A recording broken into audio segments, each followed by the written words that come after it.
আরে বাস, এগুলো দিয়ে কি বানাবো বলুন তো। ভাবতে ভাবতে মনে হলো শীতের সন্ধেবেলা চলুন পকোড়া বানিয়ে ফেলি। তাই যেই ভাবা সেই কাজ, চটপট কেটে নিলাম, ঠিক মাছ বরাবর কেটে নিয়ে যেগুলো দানাগুলো সব বাদ দিয়ে দিলাম।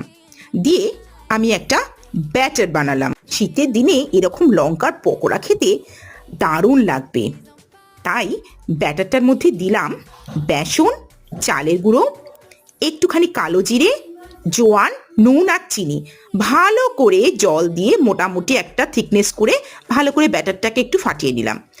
তার মধ্যে দিয়ে দিলাম খানিকটা খাবার সোডা। দিয়ে যে দানাগুলো ফেলে দেওয়ার জন্য লঙ্কার মাঝখানটাতে পুরো ব্যাটারটা ভর্তি করে দিয়ে আর চারপাশে এইভাবে ঘুরিয়ে ঘুরিয়ে ব্যাটার দিয়ে তেলের মধ্যে ভেজে ফেললাম।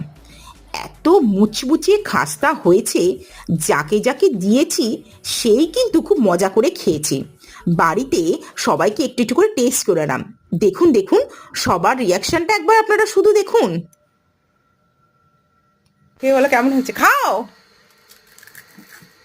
ভালো হয়েছে, এরকম করে দেখাও। মুচমুচে মজাদার নমকিন।